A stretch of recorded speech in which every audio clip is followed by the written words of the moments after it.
സാമൂഹ്യക്ഷേമ പെൻഷൻ, ഞാൻ ഉമ്മൻചാണ്ടിയെ കുറിച്ച് ഓർമ്മിക്കുകയാണ്. കേരളത്തിലെ ഒരു മനുഷ്യനും മറക്കാൻ കഴിയില്ല. അദ്ദേഹത്തിൻ്റെ കാലത്ത് 2-3 പെൻഷൻ കിട്ടുന്നവരുണ്ട് എന്ന് പറഞ്ഞിട്ട് ആ പാവങ്ങൾ 1000 രൂപ 500 രൂപയൊക്കെ വാങ്ങിച്ചുകൊണ്ടിരിക്കുന്ന 2-3 പെൻഷൻ, ആ 2-3 പെൻഷൻ വാങ്ങിക്കുന്നുണ്ടെന്ന് പറഞ്ഞിട്ട് അതെല്ലാം കൂടെ ഏകീകരിക്കാൻ വേണ്ടിയിട്ടാണ് ഒറ്റ പെൻഷനാക്കി മാറ്റിയത്. ആ പെൻഷൻ്റെ സ്ഥിതി നമുക്കെല്ലാവർക്കും. തിരഞ്ഞെടുപ്പ് കാലത്ത് വോട്ട് വാങ്ങിക്കാൻ വേണ്ടി ഉപയോഗിക്കുന്ന കൈക്കൂലിയാക്കിയിട്ടാണ് ശ്രീ പിണറായി വിജയൻ്റെ സർക്കാർ ഇപ്പോൾ പെൻഷൻ ഇലക്ഷൻ കാലത്ത് 2 ഗഡു, ഇനിയിപ്പം വരുമായിരിക്കും ചിലപ്പോൾ എവിടെയെങ്കിലും പറയൂ 2 ഗഡു 1 ഗഡു. അദ്ദേഹം വളരെ ക്ലിയർ ആയിട്ട് പറഞ്ഞു, ആളുകളെ കളിപ്പിക്കുകയാണ്, ആളുകളെ കബളിപ്പിക്കുകയാണ്. അതാണ് ആ പറഞ്ഞതിന്റെ അർത്ഥം. അതിൽ ഞങ്ങൾ ഉറച്ചു നിൽക്കുന്നു. ഒരു പിൻവലിക്കലും തീർച്ചയായിട്ടും അങ്ങനെയല്ലേ, കബളിപ്പിക്കുകയല്ലേ. അവർക്ക് കൊടുക്കേണ്ട പൈസ കൊടുക്കൂല. 3-4 മാസം ഇലക്ഷൻ ആകുമ്പോഴേ വീട്ടിൽ കൊണ്ടേ കൊടുക്കുക, എല്ലാവരും ഒരുമിച്ച്. പാവങ്ങളോട് എത്ര പുച്ഛമാണ് എന്നുള്ളതാണ്. സാധാരണ മനുഷ്യനോട് ഈ കോൺഗ്രസ് നേതൃത്വത്തിന്, UDF നേതൃത്വത്തിന് പരമപുച്ഛമാണ് എന്ന് ബോധ്യപ്പെടുകയാണ്. ദുർബലന്റെ മുഖത്ത് തുപ്പുന്ന നിലപാടാണ് ഇവിടെ ഈ നിലമ്പൂരിൽ വന്ന് കോൺഗ്രസിന്റെ നേതാക്കന്മാർ സംസാരിച്ചു. കൈക്കൂലി സർക്കാർ കൊടുക്കുകയാണെന്നല്ലോ പറയുന്നത്. അപ്പൊ സർക്കാർ കൈക്കൂലി കൊടുക്കുകയാണെങ്കിൽ നമ്മൾ ഈ പാവങ്ങൾ എന്തായത് കൈക്കൂലി മേടിക്കുക? മനസ്സിലായോ? മാനം കെട്ട വാക്പ്രയോഗട്ടാ. പക്വതയുള്ള ഒരാൾ അങ്ങനെ സംസാരിക്കില്ല. നമസ്കാരം. സംസ്ഥാനത്തെ സാധാരണക്കാരായ 62 ലക്ഷം കുടുംബങ്ങൾക്ക് ആശ്വാസമാണ് ക്ഷേമ പെൻഷൻ. ആ പണം കാത്തിരിക്കുന്നവർ അത് ഔദാര്യമായല്ല, അവകാശമായാണ് കാണുന്നത്. ഓരോ തെരഞ്ഞെടുപ്പിലും മുന്നണികൾ അവകാശവാദങ്ങളുമായി ഈ പാവങ്ങളെ തെരുവിൽ വലിച്ചിഴയ്ക്കുന്നു. നിലമ്പൂരിലും അതിന് മാറ്റമില്ല. LDF സർക്കാർ പെൻഷൻ കൈക്കൂലിയാക്കുന്നുവെന്ന KC വേണുഗോപാലിന്റെ പ്രസ്താവന കോൺഗ്രസിനെ പ്രതിരോധത്തിലാക്കുന്നു. കിട്ടിയ അവസരം പരമാവധി മുതലാക്കുകയാണ് ഇടത് കേന്ദ്രങ്ങൾ. 1 അല്ല 9 അല്ല, മറിയക്കുട്ടിയേക്കാൾ വെടിപ്പായി തങ്ങളുടെ അവകാശത്തെക്കുറിച്ച് സംസാരിക്കുന്ന പെൻഷൻകാർ സമൂഹ മാധ്യമങ്ങളിൽ നിറയുകയാണ്. UDF സർക്കാർ 18 മാസം പെൻഷൻ കുടിശ്ശികയാക്കിയെന്ന് LDF ആരോപിക്കുമ്പോൾ തെളിയിക്കാൻ സതീശന്റെ വെല്ലുവിളി. പത്രക്കട്ടിങ്ങുകളും നിയമസഭാ രേഖകളുമായി മുൻ ധനമന്ത്രി തോമസ് ഐസക്കിന്റെ മറുപടി. അങ്ങനെ നിലമ്പൂരിലെ തെരഞ്ഞെടുപ്പ് ചൂടിൽ പെൻഷൻ കത്തിക്കയറുമ്പോൾ പരിശോധിക്കാം പാവങ്ങളുടെ പെൻഷൻ പണത്തിൽ കള്ളം പറയുന്നതാര്. എനിക്കൊപ്പം ചർച്ചയിൽ PM മാർഷോ CPM പ്രതിനിധീകരിച്ച്, ശ്രീ നിജേഷ് അരവിന്ദ് കോൺഗ്രസ് പ്രതിനിധി, വിനീത ഹരിഹരൻ BJP പ്രതിനിധി, ശ്രീമതി മേരി ജോർജ് സാമ്പത്തിക വിദഗ്ധ എന്നിവരാണ് പങ്കെടുക്കുന്നത്. ആദ്യം ശ്രീ നിജേഷ് അരവിന്ദ്, നമുക്കറിയാം മാറി മാറി വരുന്ന സർക്കാരുകൾ അവരുടെ സാമ്പത്തിക സ്ഥിതി അനുസരിച്ച് പെൻഷൻ വിതരണത്തിൽ ചിലപ്പോഴൊക്കെ മുടക്കങ്ങൾ ഉണ്ടായിട്ടുണ്ട്. അത് പിന്നീട് കുടിശ്ശിക കൊടുത്ത് തീർക്കുന്നു, അതിന് ഉത്സവ സമയങ്ങളും മറ്റും ഉപയോഗിക്കുന്നു എന്നതൊരു വസ്തുതയാണ്. അങ്ങനെ ഒരു വസ്തുതയെ പൊലിപ്പിച്ച് തെരഞ്ഞെടുപ്പ് രംഗത്ത് അവതരിപ്പിച്ച് അത് കൈക്കൂലിയാക്കി അവതരിപ്പിച്ചത് വലിയ ഡാമേജ് അല്ലേ UDFനെ സംബന്ധിച്ച് ഇപ്പോൾ നിലമ്പൂരിൽ ഉണ്ടാക്കിയിരിക്കുന്നത്? ഇന്നവിടെ പെൻഷൻ ഉപഭോക്താക്കളുടെ കൺവെൻഷനിൽ ദുർബലരുടെ മുഖത്ത് തുപ്പുന്നു നിങ്ങൾ എന്ന് വരെ ആരോപണം ഉന്നയിക്കുകയാണ്. ഇതൊക്കെ പാവപ്പെട്ട ജനങ്ങൾ ഇത് ആശ്വാസമായി കണ്ട് ഇത് സ്വീകരിക്കുന്ന, മാസം തോറും ഇതിനു വേണ്ടി കാത്തിരിക്കുന്ന ജനങ്ങൾ കേൾക്കുകയും കാണുകയുമാണ്. രേണുക പറഞ്ഞതിൽ തന്നെ കാര്യമുണ്ട്. രേണുക പറഞ്ഞത് ഒരു വസ്തുതയെ പൊലിപ്പിച്ച് അവതരിപ്പിക്കുന്നു എന്നാണ്. അപ്പൊ പറഞ്ഞത് വസ്തുതയാണ് എന്ന് രേണുകയ്ക്ക് ബോധ്യപ്പെട്ടിട്ടുണ്ട്, മാധ്യമ പ്രവർത്തകർക്ക് ബോധ്യപ്പെട്ടിട്ടുണ്ട്, കേരളത്തിന് ബോധ്യപ്പെട്ടിട്ടുണ്ട്. ഞങ്ങളോടൊക്കെ 2 രൂപ പെട്രോളിന് സെസ് വാങ്ങിയത് ഈ പെൻഷൻ മുടങ്ങാതെ കൊടുക്കും എന്ന് പറഞ്ഞിട്ടാണ്. സെസ് വാങ്ങാൻ തുടങ്ങിയിട്ട് 3 കൊല്ലമായി. പക്ഷേ പെൻഷൻ ഇടയ്ക്കിടയ്ക്ക് മുടങ്ങുന്നു. 5 മാസം വരുമ്പോൾ 1 മാസം കൊടുക്കുന്നു, 6 മാസം വരുമ്പോൾ 2 മാസം കൊടുക്കുന്നു. ഇത് മുടങ്ങലാണ്. ഈ മുടങ്ങലിനെയാണ് ചോദ്യം ചെയ്യുന്നത്. ഇന്ന് കേരളത്തിനകത്തുള്ള മറ്റു സമരങ്ങൾക്കൊക്കെ നമ്മൾക്കറിയാം, നമ്മുടെ ആശാവർക്കർമാരുടെ സമരം, നിത്യേന അവർക്ക് 700 രൂപ കൊടുക്കാം എന്ന് പറഞ്ഞു, വാഗ്ദാനമാണ്. പെൻഷന്റെ കാര്യത്തിൽ വാഗ്ദാനമാണ്, 2500 രൂപ ആക്കാമെന്ന്. ഈ 9 വർഷം കൊണ്ട് പെൻഷൻ വർദ്ധിപ്പിച്ചോ എന്നുള്ളതാണ് ചോദ്യം. UDF സർക്കാർ 300-ൽ നിന്ന് 1200 രൂപയിലേക്ക് ആവറേജ് എത്തിയപ്പോൾ ഒരു തവണ അതിനെ ഏകീകരിച്ച് 1000 ആക്കി. പിന്നീട് അത് ഘട്ടം ഘട്ടമായി 1600 ആക്കിയിട്ടാണ് നിർത്തുന്നത്. എത്ര ശതമാനം വർധനവുണ്ടായിട്ടുണ്ട്? ബാക്കി എല്ലാ കാര്യത്തിലും വർധനവുണ്ടായ സമയത്ത് സാമൂഹ്യ പെൻഷന്റെ കാര്യത്തിൽ എന്തുകൊണ്ട് വർധനവില്ല? നേരത്തെ പറഞ്ഞ 2-3 പെൻഷൻ പലപ്പോഴും കിട്ടിയിരുന്ന ആളുകൾക്ക് അതെല്ലാം ഏകീകരിച്ച് നേരത്തെ അവരുടെ അംശാദായം കിട്ടുന്ന അവരുടെ പെൻഷൻ പോലും നിർത്തിയ സാഹചര്യത്തിൽ ഏക പെൻഷനിലേക്ക് പോകുമ്പോൾ കാലത്തിനനുസരിച്ച് വർധനവുണ്ടായിട്ടുണ്ടോ? വർധനവുണ്ടായിട്ടില്ല. പിന്നെ ഏത് കാലവും പറയുന്ന ഒരു 18 മാസം, അതിന്റെ കണക്ക് പറയുമ്പോൾ നമുക്ക് പറയാം എപ്പോഴാണ് 18. നിയമസഭയിൽ തന്നെ പലവട്ടം ഇന്ന് നിലമ്പൂരിലെ 18 മാസത്തെ കുടിശ്ശികയിലേക്ക് പോകുന്നതിന് മുമ്പ് ശ്രീ നിജേഷ് അരവിന്ദ്, താങ്കൾ ഇവിടെ പറഞ്ഞുവല്ലോ കുടിശ്ശികയുടെ കാര്യം. എന്റെ അറിവിൽ ഇപ്പോൾ 2 ഗഡു കുടിശ്ശികയുണ്ട് എന്നാണ് മനസ്സിലാക്കുന്നത്. അതിൽ ഒരു ഗഡു കൂടി ഉടനെ നൽകാനുള്ള ശ്രമങ്ങൾ നടക്കുന്നു എന്നും അറിയുന്നു. അപ്പോൾ അതാണ് ഞാൻ ചോദിച്ചത്. ഒരു ഗഡുവോ 2 ഗഡുവോ എന്നുള്ള ഒരു സംഖ്യയെ പെരുപ്പിച്ച് ഈ തെരഞ്ഞെടുപ്പിൽ എന്തെങ്കിലും നേട്ടമുണ്ടാക്കാൻ പറ്റുമോ എന്ന് അവതരിപ്പിക്കുകയായിരുന്നു. അതിൽ ആ പ്രയോഗിച്ച വാക്ക് എന്നത് ഈ പെൻഷൻ വാങ്ങുന്ന 62 ലക്ഷം വരുന്ന കുടുംബങ്ങളെ അവഹേളിക്കുന്ന തരത്തിലായിപ്പോയി. അതിൽ മാപ്പില്ല എന്ന് ഉറച്ചു നിന്നുകൊണ്ട് അതിൽ നിന്നാൽ അതിന്റെ ഡാമേജ് നിങ്ങൾക്കല്ലേ? ഇതൊരു പെരുപ്പിച്ച് കാട്ടലല്ലേ? അത്രമാത്രം കുടിശ്ശിക നിങ്ങൾ ഇപ്പോൾ നിങ്ങൾക്കെതിരെ ആരോപിക്കുന്ന 18 മാസത്തെ കുടിശ്ശിക എന്ന നിലയിൽ, അല്ലെങ്കിൽ അത്രയും അധികം മാസത്തെ ഒരു 6 മാസത്തെങ്കിലും കുടിശ്ശിക ഉണ്ടായിരുന്നുവെങ്കിൽ നിങ്ങൾ ഈ പറയുന്നതിൽ അർത്ഥമുണ്ട്. അതുകൊണ്ട് തന്നെയാണ് അത് പെരുപ്പിച്ച് കാട്ടലല്ലേ? തെരഞ്ഞെടുപ്പ് രംഗത്ത് എന്തെങ്കിലും നേട്ടം ഉണ്ടാക്കാൻ പറ്റുമോ എന്ന് പെരുപ്പിച്ച് കാണിച്ച കണക്ക് നിങ്ങൾക്ക് തന്നെ വിനയായി മാറുന്ന ഒരു സാഹചര്യം ഉണ്ടാക്കിയത്. നമുക്കെടുത്ത് പരിശോധിക്കാം. നിങ്ങൾ പറഞ്ഞ 5 മാസവും 6 മാസവും കുടിശ്ശിക നിത്യ സംഭവമായിരുന്നു. ഓരോ ഘട്ടത്തിൽ വരുമ്പോൾ 1 ഗഡു 2 ഗഡു കൊടുത്തു. നിങ്ങളൊന്ന് പറ, രേണുകയുടെ കണക്ക് വെച്ചുകൊണ്ട് പറ, പൂർണ്ണമായി പെൻഷൻ കൊടുത്ത ഒരു കാലഘട്ടത്തെ പറ്റി, കുടിശ്ശികയില്ലാതെ പെൻഷൻ കൊടുത്ത ഒരു കാലഘട്ടത്തെ പറ്റി പറ.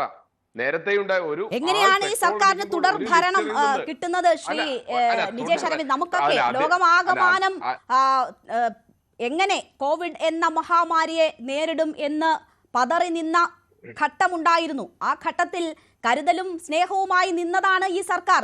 ആ കരുതലിന്റെ ഒരു രൂപം ഈ പെൻഷനായിരുന്നു. ക്ഷേമ പെൻഷൻ കൃത്യമായി ആ കാലങ്ങളിൽ കിട്ടിയിരുന്നില്ലേ? അതിലൂടെ തന്നെയല്ലേ തുടർച്ചയുണ്ടാകുന്നതും. അതിന് ഒരു പെൻഷൻ വിതരണത്തിന് ചിട്ടയും ക്രമവും കൊണ്ടുവന്നു എന്നത് ഈ സർക്കാരിന്റെ ഏറ്റവും പ്രധാനപ്പെട്ട നേട്ടങ്ങളിൽ ഒന്നല്ലേ? അല്ല, അവിടെ ഒരു മെഗാഫോണായി സംസാരിക്കുന്ന സമയത്ത് ഇതേ കാലത്ത്, കോവിഡിന്റെ കാലത്ത് അധികാരത്തിലേറിയ സർക്കാർ അവരുടെ പ്രകടന പത്രികയിൽ പറഞ്ഞത് 2500 രൂപയാക്കുമെന്നാണ്.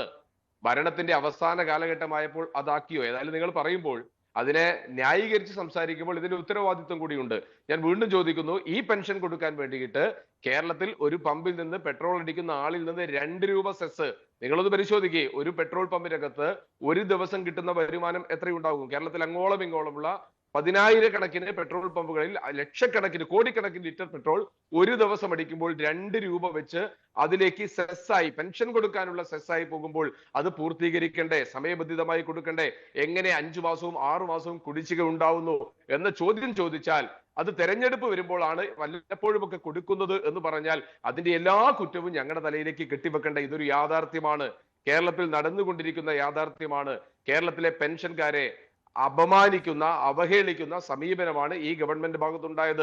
ഞാൻ നേരത്തെ പറഞ്ഞതുപോലെ 5 വർഷം കൊണ്ട് 300 രൂപയിൽ നിന്ന് 1200 രൂപ ആക്കിയിട്ടുണ്ട് എങ്കിൽ, ഉമ്മൻചാണ്ടി ഗവൺമെന്റ് ആക്കിയിട്ടുണ്ട് എങ്കിൽ, ഈ ഗവൺമെന്റ് അതിന് നാമമാത്രമായ വർധനവ് മാത്രമാണ് വരുത്തിയിട്ടുള്ളത് എന്ന് മാത്രമല്ല, ബാക്കിയുള്ള എല്ലാവർക്കും ഇപ്പോ മുഖ്യമന്ത്രിയുടെ വിദേശയാത്രയ്ക്ക് പണമുണ്ട്, അദ്ദേഹത്തിന്റെ വീട് മോടി പിടിപ്പിക്കാൻ പണമുണ്ട്, കുളം കുഴിക്കാൻ പണമുണ്ട്, മറ്റെല്ലാ കാര്യങ്ങൾക്കും പണമുണ്ട്, പെൻഷൻ, നമ്മുടെ PSC മെമ്പർമാർക്ക് ശമ്പളം കൂട്ടാൻ പണമുണ്ട്, നവ കേരള യാത്ര നടത്താൻ പണമുണ്ട്, ഇപ്പോഴത്തെ 4ാം വാർഷികം ആഘോഷിക്കാൻ പണമുണ്ട്, അങ്ങനെ എല്ലാത്തിനും കേരളീയത്തിന് പണമുണ്ട്.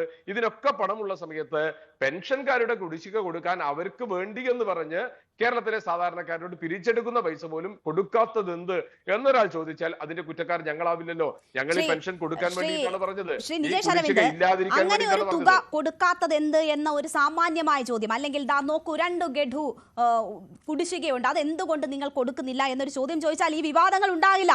അങ്ങനെയല്ല ചോദിച്ചത്. ഇലക്ഷൻ കണ്ട് കൈക്കൂലി കൊടുക്കുന്നു. അപ്പോൾ ഈ തുക വാങ്ങി സർക്കാരിന്റെ ഇംഗിതത്തിനനുസരിച്ച് പ്രവർത്തിക്കുന്നവരായി ഈ ക്ഷേമ പെൻഷൻ വാങ്ങുന്നവരെ ആരോപിക്കുകയാണ്. അങ്ങനെ അവരെ ആരോപണം ഉയർത്തുകയാണ്.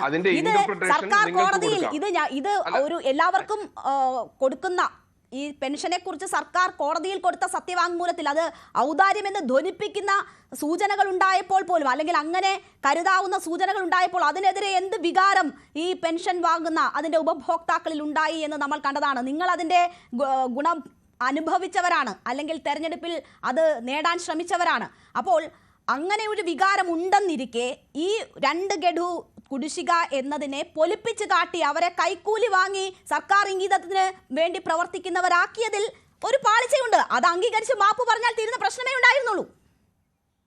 അങ്ങനെ ഇല്ലാത്ത കാര്യത്തിന് നിങ്ങൾ പൊലിപ്പിച്ചു കാണിച്ച് പ്രഷർ ഉണ്ടാക്കിക്കൊണ്ട് മാപ്പ് പറയിപ്പിക്കാമെന്ന് ഉദ്ദേശമുണ്ടെങ്കിൽ, അങ്ങനെ എന്തെങ്കിലും കണ്ടെത്തലോ നേട്ടമോ നിങ്ങൾക്ക് ഉണ്ടാക്കാൻ ആഗ്രഹിക്കുന്നുണ്ട് എങ്കിൽ ആ വെള്ളം വാങ്ങി വെക്കുന്നതാണ് നല്ലത്.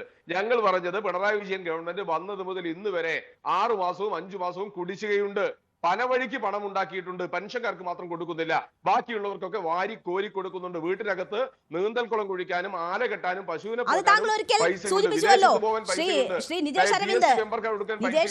ഇവിടെ അംഗനവാടി ഇപ്പോൾ 18 മാസത്തെക്കുറിച്ചുള്ള ചർച്ചയാണല്ലോ, 18 മാസം കുടിശ്ശിക വരുത്തിയതിനെ കുറിച്ച് നടക്കുന്ന ചർച്ചയാണല്ലോ ഇവിടെ നടക്കുന്നത്.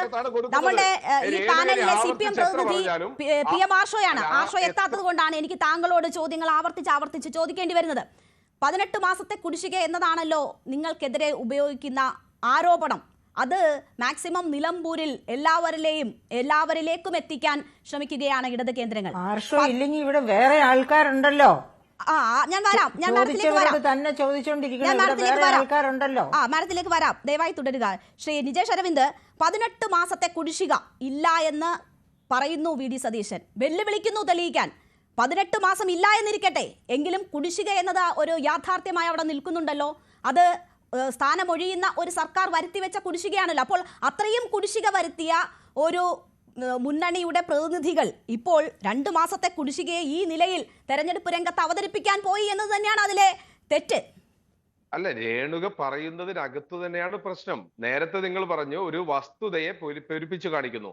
ഇപ്പൊ രണ്ടാമതായിട്ട് നിങ്ങൾ പറഞ്ഞു ഈ കുടിശ്ശിക എന്താ പറയുക, ഇപ്പൊ ഒരു വാക്ക് ഉപയോഗിച്ചു, കുടിശ്ശിക ഉണ്ട് എങ്കിൽ. ഞങ്ങൾ പറയുന്നത് ആ കാലഘട്ടത്തിൽ 18 മാസത്തെ കുടിശ്ശിക ഉണ്ട് എന്ന് അന്ന് അത് ഗവൺമെന്റ് കൊടുത്തിട്ടുണ്ട് എങ്കിൽ അത് തെളിയിക്കട്ടെ എന്ന് തന്നെയാണ് പറഞ്ഞത്.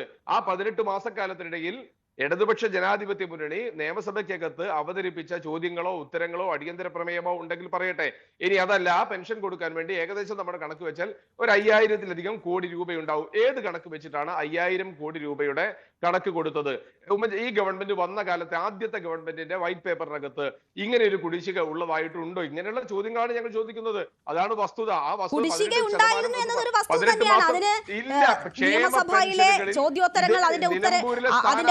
ഉൾപ്പെടെ സമൂഹ മാധ്യമങ്ങളിൽ ഇതിനോടകം തന്നെ പ്രധാനപ്പെട്ട നേതാക്കളൊക്കെ സമൂഹ മാധ്യമങ്ങളിൽ തന്നെ ഇട്ടിട്ടുണ്ട്. കുടിശ്ശിക ഉണ്ടായിരുന്നു മുന്നിലുണ്ട്. അല്ല, തെളിവുകളായിട്ട് ഞങ്ങൾ ആ തെളിവ് കാണിക്കാനാ പറയുന്നത്. പ്രതിപക്ഷ നേതാവ് ആവശ്യപ്പെട്ട് രേണുകയ്ക്ക് കാണിക്കാം. ആരെങ്കിലും സാമൂഹ്യ മാധ്യമങ്ങളിൽ പറയുന്നതല്ല, ഒരു അന്വേഷണാത്മക പത്രപ്രവർത്തനത്തിന്റെ ഭാഗമായിക്കൊണ്ട് രേണുകയ്ക്ക് തെളിയിക്കാം. ഈ ഗവൺമെന്റ് വന്ന അന്ന് 2016 വന്ന സമയത്ത് ആ മാസം 18 മാസത്തെ കുടിശ്ശികയ്ക്ക് വേണ്ടി 5000 കോടി രൂപ ഏത് അക്കൗണ്ടിലൂടെയാണ് ചെലവഴിച്ചത്? ആ 18 മാസക്കാലം അന്നത്തെ പ്രതിപക്ഷ MLA-മാർ ഈ പെൻഷന് വേണ്ടി ആവശ്യപ്പെട്ട അടിയന്തര പ്രമേയങ്ങൾ ഏതൊക്കെയായിരുന്നു? ഇത് കൊടുത്ത മറുപടിയിൽ പറയുന്നുണ്ട്, സ്ഥാനം ഒഴിയാനിരിക്കുമ്പോൾ MK മുനീർ ശ്രീരാമകൃഷ്ണന്റെ ചോദ്യത്തിന് മറുപടിയായി പറയുന്ന കാര്യത്തിൽ എത്രയാണ് കുടിശ്ശിക എന്നത് സൂചിപ്പിക്കുന്നുണ്ട്. അതിൽ പറയുന്നത് 1397 കോടി രൂപ കുടിശ്ശികയായി നൽകാനുണ്ട് എന്നതാണ് MK മുനീർ നൽകുന്ന മറുപടി ശ്രീരാമകൃഷ്ണന്റെ ചോദ്യത്തിന്. അതിനുശേഷം സ്വരാജിന്റെ ചോദ്യത്തിന് മറുപടിയായി ഡോക്ടർ TM തോമസ് ഐസക് അത് 26/4/2017 നക്ഷത്ര ചിഹ്നമിടാത്ത ചോദ്യം നമ്പർ 371 നൽകിയ മറുപടിയിൽ പറയുന്നുണ്ട്, കുടിശ്ശിക ഉണ്ടായിട്ടുണ്ട്. കുടിശ്ശിക ഇനത്തിൽ 1389.58 കോടി രൂപ നൽകിയിട്ടുണ്ട്. വളരെ കൃത്യമായിട്ട് തന്നെ പറയാം. ആ നക്ഷത്ര ചിഹ്നമുള്ള ചോദ്യങ്ങൾക്ക് വലതുഭാഗത്ത് എഴുതിയിട്ടുണ്ട് 2014 നവംബർ മാസം മുതൽ 2015 ജനുവരി മാസം വരെയുള്ളത് കുടിശ്ശികയുണ്ട് എന്ന് തന്നെയാണ് എഴുതിയിട്ടുള്ളത്. അത് എവിടെയാണ് 18 മാസമാകുന്നത്? നിങ്ങൾ പറഞ്ഞ തോമസ് ഐസക് നിലമ്പൂരിലെ ഇപ്പോഴത്തെ സ്ഥാനാർത്ഥിക്ക് കൊടുത്ത മറുപടിക്കകത്ത് എവിടെയാണ് 18 മാസമുള്ളത്? 18 മാസം എന്നത് ഞാൻ പറഞ്ഞതല്ല, കുടിശ്ശിക ഉണ്ടായിരുന്നു എന്നതാണ് ഞാൻ സൂചിപ്പിച്ചത്. അതിൽ എത്ര രൂപ തുക ചെലവാക്കിയിട്ടുണ്ട് എന്നതും പറഞ്ഞു. അത് ചെറിയ കുടിശ്ശികയല്ല, ഇപ്പോഴത്തെ 2 ഗഡു പോലെയുള്ള ഒരു കുടിശ്ശികയല്ല എന്നത് ഞാൻ സൂചിപ്പിക്കുകയും ചെയ്തു. 18 മാസം എന്നത് എന്റെ കണക്കല്ല. 18 മാസത്തിന് തെളിവുകൾ സാമൂഹ്യ മാധ്യമത്തിലൂടെ കൊടുത്തിട്ടുണ്ട് എന്ന് ഈ ന്യൂസ് 18 വാർത്താ ഞാൻ 18 മാസം എന്ന് പറഞ്ഞിട്ടില്ല. 18 മാസം എന്നതാണ് അവർ ആരോപിക്കുന്നത്. ഇപ്പോൾ നിങ്ങൾ കുടിശ്ശിക വരുത്തിയല്ലോ, ഇത്രയധികം കുടിശ്ശിക വരുത്തിയവർ എന്തുകൊണ്ട് 2 ഗഡു കുടിശ്ശികയാകുമ്പോൾ അതിനെ പൊലിപ്പിച്ചു കാട്ടുന്നു എന്നത് മാത്രമാണ് ഞാൻ ചോദിച്ചത്. ഞാൻ പറയാത്തത് എന്റെ തലയിൽ കെട്ടിവെക്കേണ്ട ശ്രീ വിജയ് ശതവേ. ഞാൻ വളരെ വ്യക്തമായിട്ടാണ് പറഞ്ഞത്. 18 മാസം എന്നത് നിങ്ങൾക്കെതിരെ ഉയർത്തുന്ന ആരോപണമാണ്. അതിന്റെ തെളിവുകൾ എന്ന നിലയിൽ തോമസ് ഐസക്കും ഇടത് കേന്ദ്രങ്ങളും സമൂഹ മാധ്യമങ്ങളിൽ തെളിവുകൾ നിരത്തുന്നുണ്ട്. ഞാൻ 18 മാസം വോട്ട് ചെയ്തല്ല ചോദിച്ചത് താങ്കളോട്. ഞാൻ ചോദിച്ചത് കുടിശ്ശിക ഇതിൽ കൂടുതൽ വരുത്തിയവർക്ക് ഈ കുടിശ്ശിക ചൂണ്ടിക്കാട്ടി കുറ്റപ്പെടുത്താനുള്ള അവകാശമുണ്ടോ എന്നത് മാത്രമാണ് ഞാൻ ചോദിച്ചത്. അല്ല, ആ കുടിശ്ശിക ഇല്ല എന്നാണ് ഞാൻ പറഞ്ഞത്. ആ കുടിശ്ശിക ഇല്ല എന്നുള്ളതാണ് പറഞ്ഞത്. ആ കുടിശ്ശിക ഉണ്ട് എങ്കിൽ അത് രേണുകയ്ക്ക് കുടിശ്ശികയെ വരുത്താതെയാണ് ഉമ്മൻചാണ്ടി സർക്കാർ പടിയിറങ്ങിയതെന്നാണോ താങ്കൾ പറയുന്നത്? അല്ലെ, ആ കാലഘട്ടത്തിലെ കുടിശ്ശികയെ പറ്റി പിന്നീട് വന്ന തോമസ് ഐസക്കിന്റെ ഗവൺമെന്റിന്റെ വൈറ്റ് പേപ്പറിനകത്ത് എവിടെയാണ് പരാമർശിച്ചത്? നിങ്ങൾ ഞാൻ തോമസ് ഐസക് സഭയിൽ കൊടുത്ത മറുപടിയാണ് താങ്കൾക്ക് വായിച്ചു തന്നത്. എത്ര കുടിശ്ശികയുണ്ട് എന്നത് പറഞ്ഞത് താങ്കളും അത് കോട്ട് ചെയ്തു. 2014 നവംബർ മുതൽ 2015 ജനുവരി വരെയുള്ള പെൻഷൻ തുക വിതരണം ചെയ്യാതെ ഉണ്ട് എന്നതും ആ കുടിശ്ശിക കൊടുത്തു തീർക്കാനായി 1389 കോടി നൽകിയിട്ടുണ്ട് എന്നതും. ഡയറക്ട് ബെനിഫിഷ്യറി കൊടുക്കുന്ന ട്രാൻസാക്ഷൻ കൊടുക്കുന്ന സമയത്ത് അതിന്റെ സാങ്കേതിക പ്രശ്നം കൊണ്ട് എന്നുകൂടി എഴുതി വെച്ചിട്ടുണ്ട്. നിങ്ങൾ പരിശോധിക്കേ. അതും പറഞ്ഞിട്ടുണ്ട്. പക്ഷെ കുടിശ്ശിക ഉണ്ടായിരുന്നു എന്നതൊരു വസ്തുതയാണ് ശ്രീ നിജേഷ് അരവിന്ദ്. എല്ലാ കുടിശ്ശികയും ഈ സാങ്കേതിക പിഴവ് കൊണ്ടുണ്ടായതുമല്ല. എല്ലാ കുടിശ്ശികയും സാങ്കേതിക പിഴവ് കൊണ്ടുണ്ടായതല്ല. എല്ലാ കുടിശ്ശികയും സാങ്കേതിക പിഴവ് കൊണ്ടല്ല. സാങ്കേതിക പിഴവും ഇതിന് കാരണമായി എന്നതാണ് സൂചിപ്പിക്കുന്നത്. ഞാൻ ഇനി താങ്കളിലേക്ക് വരാം. പി എം മാർഷ ഉടൻ ഈ ചർച്ചയുടെ ഭാഗമാകുമെന്ന് ഞാൻ പ്രതീക്ഷിക്കുന്നു. ശ്രീമതി മേരി ജോർജ്, താങ്കൾ കേരള സംസ്ഥാനത്തിന്റെ സാമ്പത്തിക രംഗം വളരെ സൂക്ഷ്മമായി പരിശോധിക്കുന്ന ഒരു സാമ്പത്തിക വിദഗ്ധ കൂടിയാണല്ലോ. നമുക്കറിയാം ക്ഷേമ പെൻഷനുകൾ എല്ലാ സർക്കാരും അവരുടേതായ കോൺട്രിബ്യൂഷൻ ഈ ക്ഷേമ പെൻഷനുകൾ നൽകുന്നതിൽ കണ്ടിട്ടുണ്ട്. അത് ഉപഭോക്താക്കളുടെ എണ്ണം കൂട്ടുന്നതിനായാലും തുക ഉയർത്തുന്നതിലായാലും ഒക്കെ കൊടുത്തിട്ടുണ്ട്. കാലാകാലങ്ങളിൽ അതൊക്കെ രാഷ്ട്രീയ നേട്ടങ്ങൾക്കായും സർക്കാരുകൾ ഉപയോഗിച്ചിട്ടുണ്ടാകും. ഇപ്പോൾ ഈ നിലമ്പൂർ ഉപതെരഞ്ഞെടുപ്പിന് മുന്നോടിയായി ഉയരുന്ന പെൻഷൻ ചർച്ചയെ താങ്കൾ എങ്ങനെയാണ് നോക്കിക്കാണുന്നത്? ഈ 18 മാസത്തെ കുടിശ്ശിക എന്നത് കഴിഞ്ഞ 9 വർഷത്തിനിടയിൽ പല തവണ സഭയ്ക്കകത്തും പുറത്തും തെരഞ്ഞെടുപ്പ് രംഗങ്ങളിലും ഒക്കെ ചർച്ചയായിട്ടുള്ളതാണ്. സംശയം തീരാതെ നീങ്ങുന്ന ഈ 18 മാസത്തെ കുടിശ്ശികയിലെ ദുരൂഹതകൾ എന്തൊക്കെയാണ്?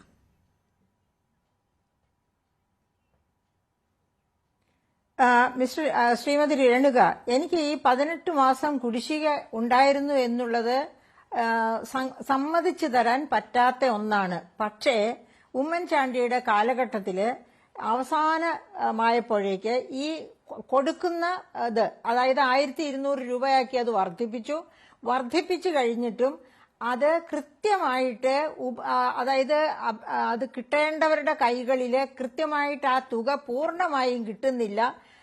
ചില രീതിയിൽ എന്ന് വെച്ചാൽ ഇത് കൊണ്ടുവന്ന് കൊടുക്കുന്നവർക്ക് കൈനീട്ടം കൊടുക്കേണ്ടി വരിക, ആ തരത്തിലൊക്കെ കുറെ എമൗണ്ട് അവർക്ക് കിട്ടാതെ പോകുന്നു എന്ന് മനസ്സിലാക്കിയിട്ട് ഇത് പൂർണ്ണമായും അവരുടെ കൈകളിൽ എത്തണം, അതുകൊണ്ട് പോസ്റ്റൽ സിസ്റ്റം വഴി പിന്നെ ഈ ട്രാൻസ്ഫർ നടത്താം എന്ന തീരുമാനം എടുക്കുകയും അങ്ങനെ പോസ്റ്റ് ഓഫീസിലേക്ക് അതിനുള്ള എമൗണ്ട് ഏൽപ്പിക്കുകയും ചെയ്തു. പക്ഷേ ആ സമയത്ത് നമ്മുടെ പോസ്റ്റൽ സിസ്റ്റം ഒരു റീസ്ട്രക്ചറിങ്ങിന്റെ വഴിയിലായിരുന്നു. അതുകൊണ്ട് ഈ കിട്ടിയ ഫണ്ട് മുഴുവനും അവരുടെ ആവശ്യങ്ങൾക്ക് വേണ്ടി ചെലവഴിച്ചു. അതുകൊണ്ട് ക്ഷേമ പെൻഷനുകൾ ഉമ്മൻചാണ്ടി ഗവൺമെന്റ് വിചാരിച്ചതുപോലെ അവസാന വട്ടം ഏതാനും മാസങ്ങളിൽ അത് തോമസ് ഐസക് പറഞ്ഞത് ശരിയായിരിക്കാം, ആ തരത്തിൽ കൊടുക്കാൻ 1329 രൂപ എന്ന് പറഞ്ഞെങ്കിൽ ആ എമൗണ്ട് ഉണ്ടായിരുന്നിരിക്കണം. ആ എമൗണ്ട് കൊടുക്കാൻ പറ്റാതെ വന്നത് ഉമ്മൻചാണ്ടിയുടെയോ UDF ഗവൺമെന്റിന്റെയോ കുഴപ്പമല്ല. അന്ന് പോസ്റ്റൽ സിസ്റ്റത്തിന്റെ റീസ്ട്രക്ചറിങ് അത് രാഷ്ട്രീയക്കാർ മറന്നുപോയിട്ടുണ്ടെങ്കിൽ ശ്രീ തോമസ് ഐസക്കിന് വളരെ കൃത്യമായിട്ട് അറിയാം. അദ്ദേഹം മറന്നുപോയെങ്കിൽ ആ മറവി ഒന്ന് മാറ്റിയെടുക്കേണ്ടതാണ്. അതുപോലെ തന്നെ രാഷ്ട്രീയത്തിൽ ഇരിക്കുന്നവര് ഓർമ്മ വെക്കാനും അത്യാവശ്യമായിട്ടുള്ള കാര്യമാണ്. പിന്നെ അതുപോലെ താങ്കൾ രേണുക പറഞ്ഞല്ലോ, കോവിഡ് കാലത്ത് എങ്ങനെയാണ് ചേർത്ത് പിടിച്ചത് ജനങ്ങളെ, അതുകൊണ്ടാണ് രണ്ടാം വരവിന് കളമൊരുങ്ങിയത് എന്ന് രേണുക പറഞ്ഞല്ലോ. പ്രിയപ്പെട്ട രേണുകയെ ഒന്ന് ഓർമ്മിക്കുക, രണ്ടാം വരവിന് എങ്ങനെയാണ് കളമൊരുക്കിയത് കോവിഡ്?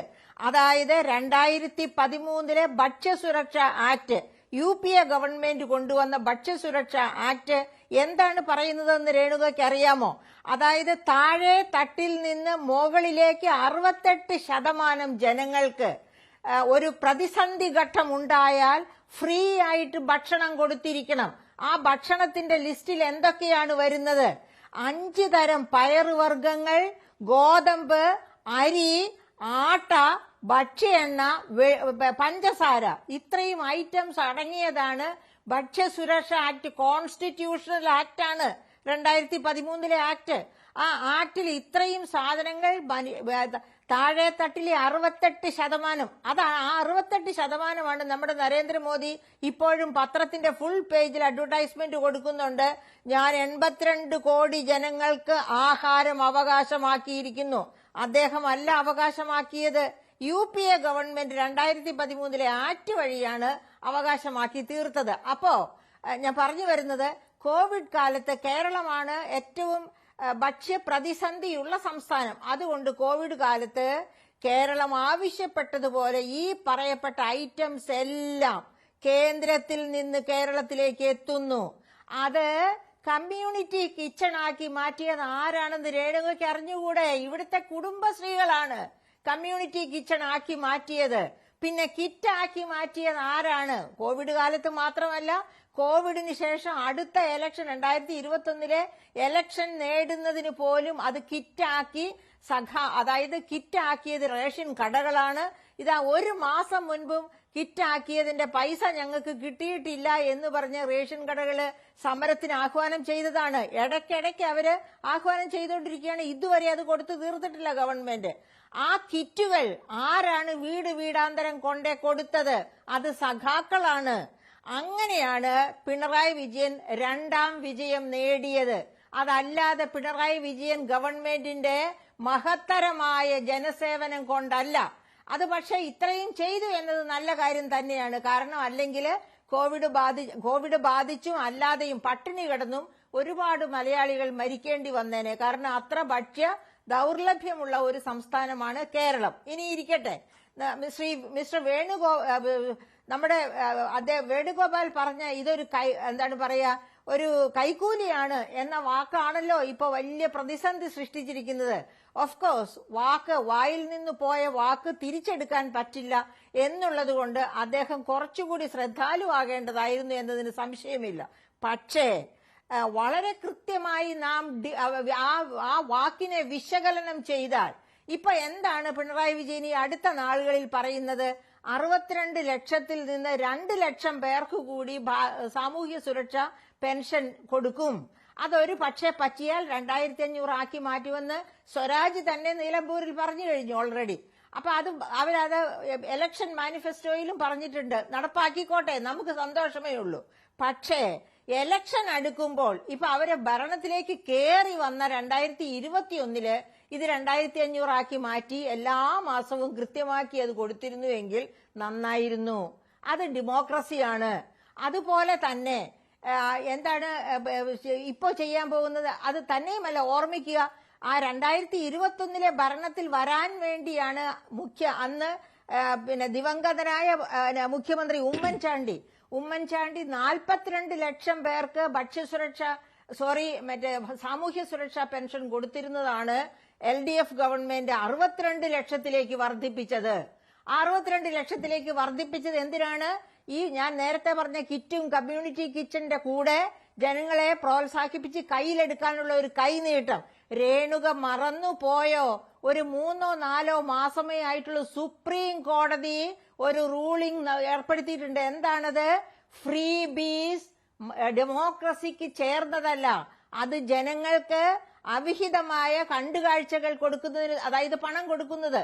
നമുക്കറിയാം, നരേന്ദ്രമോദി 2019 ഇലക്ഷൻ സമയത്താണ് നാമമാത്ര ചെറുകിട കർഷകർക്കെല്ലാം 2000 രൂപ വീതം 3 ഗഡു 6000 രൂപ ഒരു വർഷം കൊടുക്കുമെന്ന് പറഞ്ഞു. അദ്ദേഹം വൻ ഭൂരിപക്ഷത്തോടെ ജയിച്ചു വന്നു. അപ്പൊ എന്തുകൊണ്ടാണ് അങ്ങനെ വന്നത് ഈ ഫ്രീ ബി ഓഫർ ചെയ്തതുകൊണ്ട്. അതായത് നാമമാത്ര ചെറുകിട ഇടത്തരം കർഷകർ എന്ന് വെച്ചാൽ ഇന്ത്യയിലെ കർഷകരുടെ 68% അത്തരം കർഷകരാണ്. അവർക്കാണ് ഈ ഫ്രീ ഓഫർ അന്ന് കൊടുത്തത്. ആ കാലഘട്ടം മുതലേ സുപ്രീം കോടതി ഇതൊക്കെ ശ്രദ്ധിക്കുന്നുണ്ടാവും. എല്ലാ സംസ്ഥാനങ്ങളും, നമ്മുടെ അയൽ സംസ്ഥാനങ്ങളാകട്ടെ നമ്മുടെ സംസ്ഥാനമാകട്ടെ, എല്ലാ സംസ്ഥാനങ്ങളും ഇതുപോലെ ഫ്രീ ബീസ്, ഫ്രീ ബീസിൽ പെട്ടതാണ് 62 ലക്ഷമായിരിക്കുന്ന സാമൂഹ്യ സുരക്ഷ. സോറി രേണുക, എനിക്ക് പറയാൻ സമയം തരണം. സാമൂഹ്യ സുരക്ഷാ പെൻഷൻ 62 ലക്ഷത്തിൽ നിന്ന് 64 ലക്ഷമാക്കാൻ പോകുന്നത് 1600-ൽ നിന്ന് ഇലക്ഷൻ അടുക്കാൻ സമയത്ത് 2500 ആക്കുന്നത്. ഇത് അവര് ഭരണത്തിൽ വന്ന 2021 ഭരണത്തിൽ വന്നപ്പോഴേ ഇത് 2500 ആക്കിയിരുന്നെങ്കിൽ മര്യാദയായിരുന്നു. അപ്പോ സുപ്രീം കോടതി വിലക്കിയ ഫ്രീ ബീസിന് തുല്യമാണ് ഇലക്ഷൻ എടുക്കുമ്പോൾ കൂടുതൽ പേർക്ക് സാമൂഹ്യ സുരക്ഷാ പെൻഷൻ കൊടുക്കുക, കൂടുതൽ എമൗണ്ട് കൊടുക്കുക. അതിനെയാണ് ശ്രീ വേണുഗോപാൽ ഒരു കൈക്കൂലി എന്ന രീതിയിൽ ആ വാക്ക് അദ്ദേഹം ഉപയോഗിച്ചത് തീർച്ചയായിട്ടും ഭംഗിയായില്ല. 1980 മുതൽ സാമൂഹ്യ സുരക്ഷാ പെൻഷനുകൾ തുടങ്ങിയതാണ്. അത് ഓരോ സർക്കാരുകളും ആ തുക ഉയർത്തുന്നുണ്ട്. അതിൽ പല സർക്കാരുകളും കുടിശ്ശിക വരുത്തിയിട്ടുണ്ട്. അത് ചില പ്രത്യേക അവസരങ്ങളിൽ കുടിശ്ശിക തീർത്ത് കൊടുക്കാനുള്ള ശ്രമങ്ങൾ ഉണ്ടായിട്ടുണ്ട്. അതൊക്കെ ഫ്രീ ബി ആയി മാറിയിട്ടുണ്ടോ അല്ലെങ്കിൽ അങ്ങനെ ആക്കാൻ ശ്രമം നടന്നിട്ടുണ്ടോ എന്നത് CPM-ന്റെ പ്രതിനിധി ഇവിടെ വിശദീകരിക്കേണ്ടതാണ്. ഇപ്പോൾ ആർഷോ കൂടി നമുക്കൊപ്പം ചേരുകയാണ്. ആർഷോ, നമ്മൾ ഒരു റൗണ്ട് ഈ പെൻഷനുമായി ബന്ധപ്പെട്ടുള്ള ചർച്ചകൾ പൂർത്തിയാക്കുമ്പോഴാണ് താങ്കൾ ജോയിൻ ചെയ്യുന്നത്. ചില സാങ്കേതിക പ്രശ്നങ്ങൾ, ട്രാഫിക് മൂലം അവിടെ എത്താൻ വൈകിയ സംഭവമൊക്കെ ഉള്ളതുകൊണ്ടാണ്. ഇവിടെ നടന്ന ചർച്ചയിൽ ഏറ്റവും ഒടുവിൽ ഇപ്പോൾ മേരി ജോർജ് പറഞ്ഞു നിർത്തുമ്പോൾ പെൻഷൻ ഉപഭോക്താക്കളുടെ എണ്ണം കൂട്ടാനുള്ള തീരുമാനവും പെൻഷൻ തുക നിങ്ങളുടെ മാനിഫെസ്റ്റോയിൽ തന്നെ പറയുന്ന തുക ഉയർത്താതെ ഇതുവരെ കാത്തിരുന്നതും ഇനി തെരഞ്ഞെടുപ്പിന് മുൻപായി അതിനുള്ള ശ്രമങ്ങൾ നടത്തുന്ന കാര്യമൊക്കെ ഫ്രീ ബീസിന് തുല്യം എന്നത് തന്നെയാണ് പറഞ്ഞു വെക്കുന്നത്. അതിന് മുന്നോടിയായി നടന്ന ചർച്ചയിൽ ഈ 18 മാസം എന്ന ഒരു ആരോപണം UDF സർക്കാരിനെതിരെ ഉന്നയിക്കുന്നു. അതിനെ VD സതീശൻ വെല്ലുവിളിച്ചുകൊണ്ടാണ് അതിന്റെ തെളിവ് ഹാജരാക്കാൻ പറഞ്ഞത്. ഇതിനോടകം വ്യക്തമായ ഒരു തെളിവും ആർക്കും കാഴ്ചവെക്കാൻ കഴിഞ്ഞിട്ടില്ല. ആ വെല്ലുവിളി നിങ്ങൾ ഏറ്റെടുത്തിട്ടുണ്ടോ? ആർഷോ ഏതെങ്കിലും തെളിവുകളുമായിട്ടാണോ വന്നിട്ടുള്ളത്?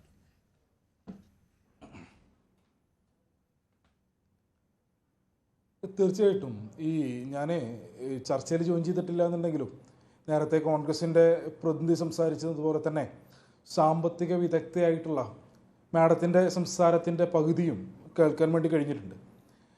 നമുക്കറിയാം, ഈ പറഞ്ഞ പോലെ 1980-കളിൽ ഇടതുപക്ഷ ജനാധിപത്യ മുന്നണി ഗവൺമെൻറ്, നായനാർ സർക്കാർ കേരളത്തിനകത്ത് കർഷക തൊഴിലാളികൾക്ക് പെൻഷൻ 45 രൂപ അനുവദിച്ചുകൊണ്ട് ഉള്ള പ്രഖ്യാപനം നടത്തിയ ഘട്ടം മുതൽ പെൻഷനെതിരായിട്ട് അന്നത്തെ പ്രതിപക്ഷം മുതൽ ഇങ്ങോട്ടുള്ള ആളുകൾ ആവർത്തിച്ച് സ്വീകരിച്ച നിലപാട് എന്ത് എന്നുള്ളതിനെ സംബന്ധിച്ച് നമുക്ക് നമ്മുടെ മുൻപിൽ നിരവധിയായിട്ടുള്ള അനുഭവമുണ്ട്.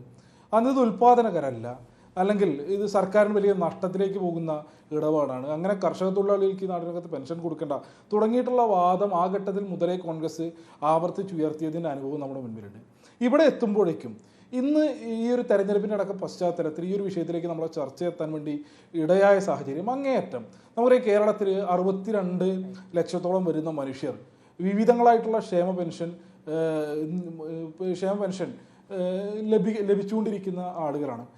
അതേപോലെ തന്നെ ഈ പറഞ്ഞ പോലെ അവരവരുടെ അവകാശമായി ആത്മാഭിമാനത്തോടെ സ്വീകരിച്ച് മുന്നോട്ട് പോയിക്കൊണ്ടിരിക്കുന്ന ഒരു ഘട്ടത്തിലാണ് സമുന്നതനായിട്ടുള്ള കോൺഗ്രസിൻ്റെ നേതാവ് ശ്രീ KC വേണുഗോപാൽ ആ മനുഷ്യരെ ആകെ ആക്ഷേപിക്കുന്ന നിലയിലേക്ക് ഇവരാകെ സർക്കാരിൻ്റെ കൈകളിൽ നിന്നും കൈക്കൂലി പറ്റുന്ന ആളുകളാണ് എന്ന നിലയിലേക്ക് അവരെ മുഴുവൻ 62 ലക്ഷത്തോളം വരുന്ന മനുഷ്യരെ കൈക്കൂലിക്കാരായി പൊതുസമൂഹത്തിന് മുൻപിൽ ആക്ഷേപിക്കുന്ന നിലയിലേക്കുള്ള ഇടപെടൽ നടത്തിയിട്ടുള്ളത്. അതിൻ്റെ തുടർച്ചയിലാണല്ലോ നമ്മൾ ഈ സംവാദം ഈ നിലയിലേക്ക് എത്തുന്ന ഒരു സാഹചര്യം ഉണ്ടായിട്ടുള്ളത്. എനിക്കിതിനകത്ത് ചില കാര്യങ്ങൾക്കകത്ത് ക്ലാരിറ്റി വരുത്തണം എന്നാണ് ഞാൻ ആഗ്രഹിക്കുന്നത്. ഒന്ന്, 2016 ഉമ്മൻചാണ്ടി മിനിസ്ട്രിയുടെ അവസാനം എത്തുമ്പോൾ അല്ലെങ്കിൽ UDF ഭരണം അവസാനിക്കുന്ന ഘട്ടത്തിൽ വിവിധങ്ങളായിട്ടുള്ള നീ പറഞ്ഞ പോലെ ക്ഷേമ പെൻഷനുകൾ ഏകീകരിക്കപ്പെട്ടിരുന്നില്ല. വിവിധ ഹെഡറുകളിലായിട്ട് വിവിധ പെൻഷനുകൾ ഈ നാടിനകത്തെ മനുഷ്യർക്ക് നൽകുന്ന നിലയായിരുന്നു ഉണ്ടായിരുന്നത്. ആ പെൻഷനുകൾ പല മാസങ്ങളായി, അതിനകത്ത് 6 മാസം മുതൽ 18 മാസം വരെ മുടങ്ങിക്കിടന്ന വിവിധങ്ങളായിട്ടുള്ള പെൻഷനുകൾ കേരളത്തിൽ ഉണ്ടായിരുന്നു എന്നത് വസ്തുതയാണ്. അതിന് നിരവധിയായിട്ടുള്ള തെളിവുകൾ നമ്മുടെ മുൻപിലുണ്ട്. ഇപ്പോൾ 2014 നിയമസഭാ ചോദ്യോത്തരങ്ങളൊക്കെ ഇതിനോടകം തന്നെ പബ്ലിക് ഡൊമൈനകത്ത് ലഭ്യമായിട്ടുള്ളതാണ്. അതിലേക്ക് കിടക്കുന്നത് 2015 ബഹുമാന്യനായിട്ടുള്ള കേരളത്തിൻ്റെ മുഖ്യമന്ത്രി ശ്രീ ഉമ്മൻചാണ്ടി നിങ്ങൾ ഉൾപ്പെടെയുള്ള മാധ്യമങ്ങളെ കണ്ടുകൊണ്ട് പെൻഷനുമായി ബന്ധപ്പെട്ട് നിലനിൽക്കുന്ന പ്രതിസന്ധി അല്ലെങ്കിൽ പെൻഷൻ കുടിശ്ശികയുമായി ബന്ധപ്പെട്ടുള്ള വിശദാംശങ്ങൾ പൊതുസമൂഹത്തോട് പറഞ്ഞിട്ടുള്ളതാണ്. അന്ന് ഉമ്മൻചാണ്ടി പറഞ്ഞത് 8 മുതൽ 11 മാസം വരെ 8 മുതൽ 11 മാസം വരെ പെൻഷൻ, വിവിധ പെൻഷനുകൾ കുടിശ്ശികയായി കേരളത്തിലുണ്ട് എന്നുള്ളതാണ് 2015 സെപ്റ്റംബർ മാസത്തിൽ ഉമ്മൻചാണ്ടി പത്രസമ്മേളനം വിളിച്ച് മുഖ്യമന്ത്രി ഈ നാടിനോട് പറഞ്ഞത്. ആ ഘട്ടത്തിൽ തന്നെ ചില മാസങ്ങൾ, ഇപ്പോൾ നേരത്തെ സാമ്പത്തിക വിദഗ്ധയായിട്ടുള്ള അദ്ദേഹം സൂചിപ്പിച്ചു, ഈ പറഞ്ഞ പോലെ ഈ പോസ്റ്റൽ വകുപ്പ്, തപാൽ വകുപ്പിൻ്റെ ചില പ്രയാസങ്ങൾ കാരണമാണ് ഈ പറഞ്ഞ പെൻഷനുകൾ ആകെ മുടങ്ങിപ്പോയത് എന്നുള്ളത്. തപാൽ വകുപ്പിന്റെ പ്രയാസങ്ങൾ കാരണം ചില മാസങ്ങളിൽ 1-2 മാസത്തെ പെൻഷൻ വിതരണം മുടങ്ങിയിട്ടുണ്ട് എന്നുള്ളത് വസ്തുതയാണ്. ആ വിതരണം മുടങ്ങിയത് ഉൾപ്പെടെ അന്ന് ഉമ്മൻചാണ്ടി പത്രസമ്മേളനത്തിൽ പറയുന്നുണ്ട്. അതിന്റെ തുടർച്ചയിൽ ഈ പറഞ്ഞ പോലെ 11 മാസത്തോളം പെൻഡിംഗ് ആയി കിടക്കുന്ന പെൻഷൻ, അതിന്റെ തുടർച്ചയിൽ ഇങ്ങോട്ട് ആ പെൻഷൻ കൊടുത്തു തീർക്കുന്നതിന് വേണ്ടി ഇപ്പോൾ നേരത്തെ UDF കോൺഗ്രസിന്റെ പ്രതിനിധി ആവർത്തിച്ച് ചോദിച്ചു, നിങ്ങൾ വകയിരുത്തിയ തുകയുടെ വിശദാംശങ്ങൾ എന്തെങ്കിലും ഉണ്ടോ എന്നുള്ളതിനെ സംബന്ധിച്ച്. ഈ മുടങ്ങിക്കിടന്ന 11 മാസത്തെ പെൻഷനും അതിന് തുടർന്നുള്ള നിയമസഭാ തെരഞ്ഞെടുപ്പ് വരെയുള്ള കാലയളവിലെ പെൻഷനും കൊടുത്തു തീർക്കുന്നതിന് വേണ്ടി അന്നത്തെ UDF മിനിസ്റ്ററി ഫണ്ട് വകയിരുത്തിയതുമായി ബന്ധപ്പെട്ട എന്തെങ്കിലും ഒരു ഡോക്യുമെന്റ് അല്ലെങ്കിൽ ഏതെങ്കിലും ഒരു ഫയൽ നമ്പർ പൊതുസമൂഹത്തിന് മുൻപിലേക്ക് വെക്കുന്നതിന് വേണ്ടി ഈ കൂട്ടർ തയ്യാറുണ്ടോ? ഇനി പോട്ടെ, അതുമില്ലെങ്കിൽ തീർച്ചയായും ഉമ്മൻചാണ്ടി തന്നെ പറഞ്ഞ 11 മാസം, ഉമ്മൻചാണ്ടി പറഞ്ഞ 11 മാസത്തെ പെൻഷൻ തുക, ഇവിടെ പറഞ്ഞു വെച്ച ഉമ്മൻചാണ്ടി പറഞ്ഞ 11 മാസത്തെ പെൻഷൻ തുക ഒരുമിച്ച് ഈ നാടിനകത്ത് ഏതെങ്കിലും ഒരാൾക്ക് ലഭ്യമായതിന്റെ ഒരു സ്ലിപ്പെങ്കിലും പൊതുസമൂഹത്തിന് മുൻപിൽ പുറത്തുവിടുന്നതിന് വേണ്ടി കൂട്ടർ തയ്യാറാവേണ്ടതായിട്ടുണ്ട് എന്നുള്ളത് ഒന്നാമത്തെ കാര്യം. രണ്ട് ഇതുമായി ബന്ധപ്പെട്ട് ഗൗരവ സ്വഭാവത്തിലുള്ള ഈ ചർച്ചയ്ക്കകത്ത് ഉയർന്നു വരുന്ന വിഷയങ്ങൾക്കകത്ത് ഗൗരവ സ്വഭാവത്തിൽ നമ്മൾ കാണേണ്ടുന്ന 2 കാര്യമുണ്ട്. അതിലൊന്ന്, UDF കാലത്തെ പെൻഷനുമായി സമീകരിക്കാൻ വേണ്ടി കഴിയുന്നതേ അല്ല ഇടതുപക്ഷ ഗവൺമെന്റ് കാലത്ത്. അതിലേക്ക് പോകുന്നതിന് മുമ്പ് ശ്രീ PM ആർഷോ, ഇവിടെ കുടിശ്ശിക സംബന്ധിച്ചുള്ള തർക്കമാണല്ലോ ഉള്ളത്. ഇപ്പോൾ ആർഷോ തന്നെ ആവർത്തിച്ച് സൂചിപ്പിക്കുന്നുണ്ട് ഉമ്മൻചാണ്ടി സർക്കാർ അന്ന് നടത്തിയ മറുപടി, ഒപ്പം തന്നെ അത് മാധ്യമങ്ങൾ ചർച്ചയാക്കിയത് TM തോമസ് ഐസക് ഉൾപ്പെടെയുള്ളവർ ആ പത്ര കട്ടിങ്ങുകൾ കൂടി ചേർത്തുകൊണ്ടാണ് സമൂഹ മാധ്യമത്തിൽ പോസ്റ്റ് ചെയ്തിട്ടുള്ളത്. അപ്പോഴും പറയുന്നത് 5 മുതൽ 11 മാസം വരെ അത് വിവിധ പെൻഷനുകൾക്ക് മുടക്കം വന്നിട്ടുണ്ട് എന്നതാണ്. എല്ലാം 11 മാസം വരെയും മുടങ്ങി എന്നതല്ല. പല പെൻഷൻ, പല തുകകൾ ആയിരുന്നു, ഏകീകൃത സ്വഭാവം ഉണ്ടായിരുന്നില്ല. അവിടെ പോലും 18 മാസം എന്നത് പറയപ്പെടുന്നില്ല. അപ്പോൾ അതിനെ ഒന്ന് പൊലിപ്പിക്കുക. ഈ 18 മാസം എന്നത് ഒരു എക്സാജറേറ്റഡ് ആയിട്ടുള്ള ഒരു കണക്കാണ് എന്നത് നിങ്ങൾ തന്നെ ഇപ്പോൾ ബോധ്യപ്പെടുന്നുണ്ടോ? നിങ്ങൾക്ക് തന്നെ അത് ബോധ്യമുള്ളതാണോ? ഇല്ല. അങ്ങനെയാണെങ്കിൽ ആ 18 മാസത്തെ കുടിശ്ശിക രേഖകൾ കാണിക്കാൻ നിങ്ങളും ബാധ്യസ്ഥരല്ലേ? 18 മാസത്തെ എല്ലാ പെൻഷനും മുടങ്ങിയത് നിങ്ങൾ കൊടുത്തു തീർത്തു എന്ന അവകാശവാദം ഉണ്ടെങ്കിൽ അതിന് ചെലവാക്കിയ തുകയുടെ രേഖ കാണിക്കാൻ നിങ്ങൾക്കും ബാധ്യതയുണ്ടല്ലോ. അവരോട് രേഖ കാണിക്കാൻ പറയുന്നത് പോലെ തന്നെ ഈ തുക ഞങ്ങൾ കൊടുത്തു തീർത്തു 18 മാസത്തേതെന്ന് നിങ്ങൾ കാണിക്കേണ്ടതല്ലേ? തീർച്ചയായിട്ടും ഞാൻ ഈ 8 മുതൽ 11 മാസം വരെ എന്ന് സൂചിപ്പിച്ചത് ബഹുമാനനായിട്ടുള്ള ഉമ്മൻചാണ്ടിയുടെ മുൻ മുഖ്യമന്ത്രിയുടെ പത്രസമ്മേളനത്തെ കോട്ട് ചെയ്തുകൊണ്ടാണ്. അതിനുശേഷവും 2015 സെപ്റ്റംബറിന് ശേഷവുമുള്ള മാസങ്ങൾ, അടുത്ത നിയമസഭാ തെരഞ്ഞെടുപ്പ് വരെ ഉണ്ടായിരുന്ന കാലഘട്ടം, ആ കാലഘട്ടത്തിൽ ഉൾപ്പെടെ ഞാൻ പറയട്ടെ, ഇടതുപക്ഷ ജനാധിപത്യ മുന്നണി ഗവൺമെന്റ് അധികാരത്തിൽ വന്നതിന് ശേഷം 18 മാസത്തെ കുടിശ്ശിക സഹിതമുള്ള പെൻഷനുകൾ കൈപ്പറ്റിയതിന്റെ സ്ലിപ്പ് ഉൾപ്പെടെ, പെൻഷൻ ലഭിച്ച ആളുകളുടെ സ്ലിപ്പ് ഉൾപ്പെടെയുള്ള ഡോക്യുമെന്റുകൾ അല്ലെങ്കിൽ പാസ്ബുക്ക് ഉൾപ്പെടെയുള്ള ഈ പറഞ്ഞ പെൻഷന്റെ മറ്റ് വിശദാംശങ്ങൾ പുറത്തേക്ക് വിടുന്നതിന് വേണ്ടി ഞങ്ങൾ തയ്യാറാണെന്ന് അതിനകത്ത് ശ്രീ PM ആർഷോ, ഈ ആരോപണം ഇത് ആദ്യമല്ല. സഭയിൽ ഉൾപ്പെടെ ഈ വിഷയം ഉയർന്നു വന്നിട്ടുള്ളതാണ് വർഷങ്ങൾക്ക് മുൻപ്. അപ്പോൾ ഇപ്പോൾ മാത്രം ഉയരുന്ന ഒരു വിഷയമല്ല ഈ 18 മാസത്തെ കുടിശ്ശികയുമായി ബന്ധപ്പെട്ട്. പലതവണ ചർച്ചയായതാണ്, നിയമസഭയ്ക്ക് അകത്തും പുറത്തും ചർച്ചയായതാണ്. ഏറ്റവും ഒടുവിലല്ല 26/4/2017 TM തോമസ് ഐസക് തന്നെ നൽകിയ മറുപടിയിൽ, M സ്വരാജിന് നൽകിയ മറുപടിയിൽ പറയുന്നുണ്ട്, കുടിശ്ശികയായി കൊടുത്തു തീർക്കാൻ ഉപയോഗിച്ച തുക എന്ന് പറയുന്നത് 1389 കോടി രൂപയാണ് എന്നത് പറയുന്നുണ്ട്. 1389 കോടി രൂപ കൊണ്ട് എങ്ങനെയാണ് 18 മാസത്തെ കുടിശ്ശിക കൊടുത്തു തീർക്കാൻ പറ്റുക? അപ്പോൾ അതൊരു യുക്തിയില്ലല്ലോ. അപ്പോൾ നിങ്ങൾ 18 മാസം ആരോപിക്കുന്നുണ്ടെങ്കിൽ 18 മാസത്തെ പെൻഷൻ കുടിശ്ശിക കൊടുക്കാൻ നിങ്ങൾ ചെലവാക്കിയ തുകയുടെ രേഖ എവിടെ, കണക്കെവിടെ? സഭയിൽ പോലും പറഞ്ഞിട്ടില്ല ആരും. അല്ല, തീർച്ചയായിട്ടും അതുൾപ്പെടെ ഇപ്പോൾ നിങ്ങൾക്ക് ഈ പറഞ്ഞ ഇത്രയും കാലത്തെ പണം കൊടുക്കാനുണ്ടായിരുന്നു എന്നുള്ളതിനെ സംബന്ധിച്ച് നിങ്ങൾക്ക് ഉണ്ടായിരുന്ന പരിഭവവും ആശങ്കയും സംശയവും മാറിയിട്ടുണ്ടല്ലോ. കുടിശ്ശികയില്ലെന്ന് ആരും പറഞ്ഞിട്ടില്ല. കോൺഗ്രസ് പ്രതിനിധി പോലും പറയുന്നില്ല ശ്രീ പി എം മാർഷോ എന്നുള്ളതുമായി ബന്ധപ്പെട്ട് അല്ല ശരി അല്ല ഞാൻ പറഞ്ഞു പൂർത്തീകരിച്ചോട്ടെ. ഞാൻ നേരത്തെ പറഞ്ഞതിനകത്ത് നിങ്ങൾ ഇടയിൽ കയറിയ ഘട്ടത്തിൽ എനിക്ക് പൂർത്തീകരിക്കാൻ വേണ്ടി കഴിയാതിരുന്ന ഒരൊറ്റ കാര്യം കൊണ്ട് അത് കൂടി എനിക്ക് പറഞ്ഞു പൂർത്തീകരിക്കാൻ അവസരം തരണം. അത് മറ്റൊന്നുമല്ല, നിങ്ങൾ ഈ 2 പെൻഷനെ സമീകരിക്കാൻ വേണ്ടി പാടില്ല എന്നുള്ളത് ഒന്നാമത്തെ കാര്യം. കാരണം UDF മിനിസ്റ്ററുടെ സമയത്ത് 32 ലക്ഷവും ഈ ഘട്ടം എത്തുമ്പോൾ 62 ലക്ഷം മനുഷ്യരും ഈ നാടിനകത്ത് പെൻഷൻ കൈപ്പറ്റുന്നുണ്ട്.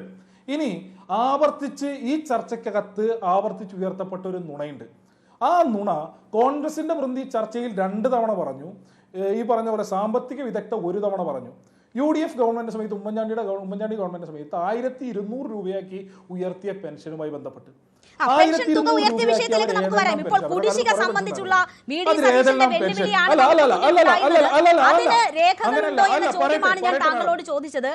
ആവർത്തിച്ച് താങ്കളോട് ചോദിച്ചു. ഇപ്പോൾ ധനമന്ത്രി, ഇപ്പോൾ തെളിവുമായി സമൂഹ മാധ്യമത്തിലെത്തിയ ധനമന്ത്രി പോലും പറഞ്ഞ തുക ഇതാണ് എന്നിരിക്കെ 18 മാസം കുടിശ്ശിക എന്നത് ഈ തെരഞ്ഞെടുപ്പ് രംഗത്ത് ആവർത്തിച്ച് പറയുന്നത് നമുക്കറിയാം. ഒരു വാക്കുപിഴ അല്ലെങ്കിൽ നാക്കുപിഴ KC വേണുഗോപാലിന്റെ ഭാഗത്തു നിന്നും ഉണ്ടായി. അത് നിങ്ങൾ ഉദ്ദേശിക്കുന്ന അർത്ഥത്തിലല്ല എന്ന് അദ്ദേഹം ആവർത്തിച്ച് പറയുന്നു. മാപ്പ് പറയാനില്ല എന്ന് പറയുന്നു. ആ അവസരത്തിൽ വസ്തുതകൾ വെച്ച് അതിനെ നേരിടുക എന്നതിനപ്പുറം അവാസ്തവമായ കാര്യം ആവർത്തിച്ച് ഉന്നയിക്കുന്നത് ഏതെങ്കിലും തരത്തിൽ ഗുണം ചെയ്യുമോ?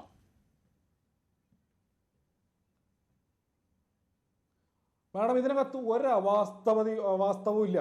വസ്തുതയാണ് ആവർത്തിച്ച് പറഞ്ഞുകൊണ്ടിരിക്കുന്നത്. 8 മാസം മുടങ്ങിക്കിടന്ന പെൻഷനുകൾ ഈ നാടിനകത്തുണ്ടായിരുന്നു. 18 മാസം മുടങ്ങിക്കിടന്ന പെൻഷനുകൾ ഈ നാടിനകത്തുണ്ടായിരുന്നു. 11 മാസവും 12 മാസവും മുടങ്ങിക്കിടന്ന പെൻഷനുകൾ ഈ നാടിനകത്തുണ്ടായിരുന്നു എന്നുള്ളത് വസ്തുതയാണ്. കുറച്ചുകൂടി പി എം മാർഷോ അത് വ്യക്തമാക്കിയിരിക്കുന്നു. ചില പെൻഷനുകൾ ഈ ചർച്ചയിൽ തന്നെ അല്ല മാഡം പറഞ്ഞു പൂർത്തീകരിക്കട്ടെ. ഈ ചർച്ചയിൽ ഉയർന്നു വന്ന 3 തവണ ആവർത്തിച്ച് പറഞ്ഞ ഒരു നുണയെ കുറിച്ച് പറയുമ്പോൾ അത് നിങ്ങൾ ആ നുണ പറഞ്ഞ ഘട്ടത്തിൽ ഇടപെട്ടില്ല.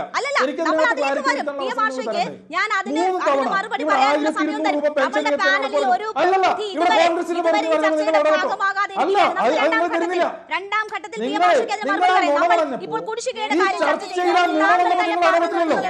5 മാസം 11 മാസം ചിലത് 18 മാസം അങ്ങനെ ഉണ്ട് എന്നത് പറയുമ്പോൾ അത് കുറച്ചുകൂടി വസ്തുതകളോട് ചേർന്ന് നിൽക്കുന്നതാണ്. അതുകൊണ്ടാണ് ഞാൻ ആ ഘട്ടത്തിൽ ഇടപെട്ടത്. ശ്രീമതി വിനീത ഹരിഹരൻ കൂടി ചേരുന്നു. ആദ്യം ഈ ചർച്ചയുടെ ഭാഗമായതാണ്, പക്ഷെ ഞാൻ ഇപ്പോഴാണ് താങ്കളിലേക്ക് വരുന്നത്. ശ്രീമതി വിനീത, പെൻഷൻ നിലമ്പൂരിൽ തെരഞ്ഞെടുപ്പ് രംഗത്ത് വലിയ ചർച്ചയായി മാറിയിരിക്കുകയാണ്. ആരോപണ പ്രത്യാരോപണങ്ങളാണ്.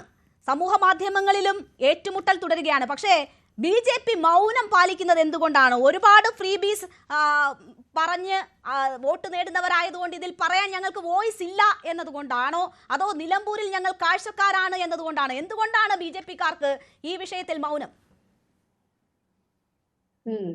Thank you. എന്നെ വിളിച്ച് എന്നെ കുറിച്ച് ഓർത്തതിന് താങ്ക് യു. ഇത്രയും നേരം വെയിറ്റ് ചെയ്തായിരുന്നു ഞാൻ. ഇപ്പൊ മൗനം പാലിക്കുന്നില്ല നമ്മൾ ഒരിക്കലും.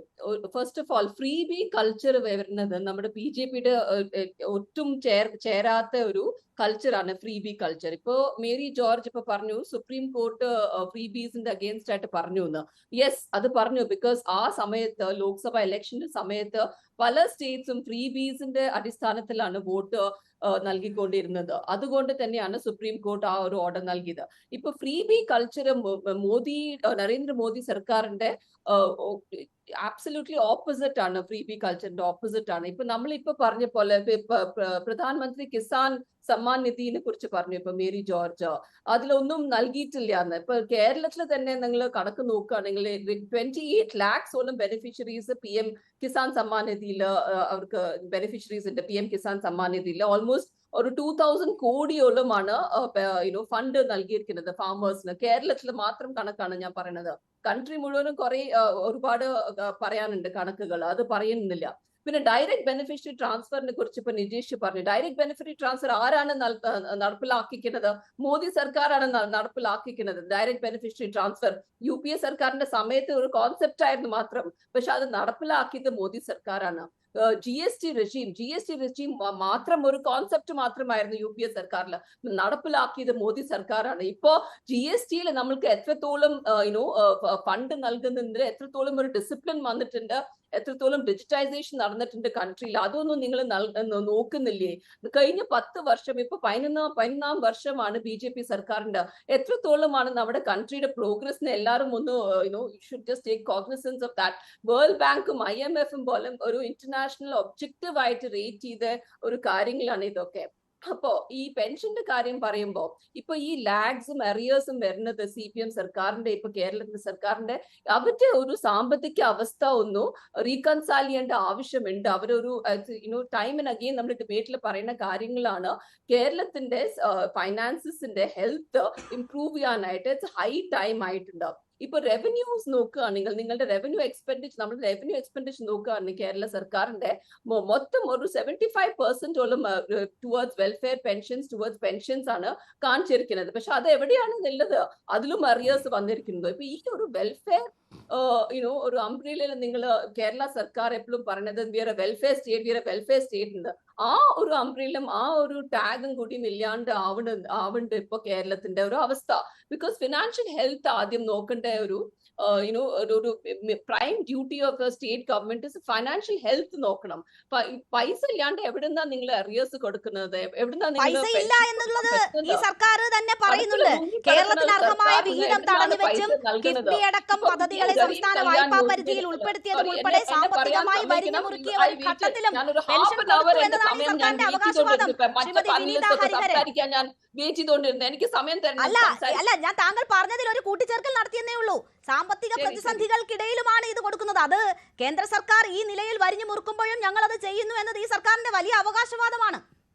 ഓക്കെ, PM ഗരീബ് കല്യാൺ യോജനയെ കുറിച്ച് പറഞ്ഞു. ഇപ്പോ ഈ കോവിഡ് സമയത്ത് പിണറായി സർക്കാർ ക്ലെയിം ചെയ്ത കിറ്റ് വിതരണം ഇപ്പോ കേരളത്തിന്റെ കണക്ക് നോക്കുകയാണെങ്കിലും ഓൾമോസ്റ്റ് ഒരു 6 ലക്ഷത്തോളം കുടുംബങ്ങൾ അന്ന യോജന എന്ന് പറഞ്ഞ 35 kg ഓഫ് റൈസിന്റെ ബെനിഫിഷ്യറീസ് ഉണ്ട്. പിന്നെ 32 lakh ബെനിഫിഷ്യറീസ് ആണ് ഉള്ളത്. പ്രധാനമന്ത്രി ഗരീബ് കല്യാൺ അന്ന യോജന 5 kg റൈസിന്റെ ബെനിഫിഷ്യറീസ്. അപ്പൊ ഇതൊക്കെ നമ്മൾ കണക്കാക്കണം. മോദി സർക്കാരിനാണ് സെൻട്രൽ ഗവൺമെന്റിന്റെ shares 25% of Kerala's revenue, state government revenues from central government ആണ്. centrally sponsored schemes, central sector schemes, taxes എല്ലാം കൂടി ചേർത്തിട്ട് almost about 30% of Kerala's revenue central governmentന്റെ പൈസയാണ്. അപ്പൊ നമ്മൾ അതൊക്കെ ആ ഒരു ഫ്രെയിംവർക്സും ആ ഒരു സിസ്റ്റംസും ആ ഒരു ഡിസിപ്ലിൻ നമ്മൾ അലൈൻ ചെയ്തില്ലെങ്കിൽ നമ്മുടെ അവസ്ഥ ഇത് തന്നെയായിരിക്കും. കേരള സർക്കാരിന്റെ കടത്തിൽ മുങ്ങി കിടക്കുന്ന സർക്കാർ, അവരുടെ ഒരു ഫിസ്ക്കൽ ഹെൽത്തും അവരുടെ ഒരു റവന്യൂ എക്സ്പെൻഡിച്ചറും, പിന്നെ എങ്ങനെയാണ് നമ്മൾ നമ്മുടെ ഇൻഡസ്ട്രീസ്, കേരളത്തിന്റെ ഇൻഡസ്ട്രീസ് എങ്ങനെയാ അത് വളർത്താൻ പറ്റുക, അതിന്റെ ഒക്കെ ഒരു സ്റ്റഡി ചെയ്യേണ്ടത് ഒരു ഹൈ ടൈം ആയിട്ടുണ്ട്. സ്റ്റഡി മാത്രമല്ല, അത് ഇംപ്ലിമെന്റ് ചെയ്യേണ്ടത് ഒരു സമയം കടന്നു കൂടിയിട്ടുണ്ട്. അത് നമുക്ക് എല്ലാം അറിയാം. ഈ ആശാ വർക്കേഴ്സിന്റെ സ്ട്രൈക്ക് ആയാലും പെൻഷൻസിന്റെ അറിയേഴ്സ് ആയാലും ഇതൊക്കെ ഒരു science of A feeling economy തന്നെയാണ്.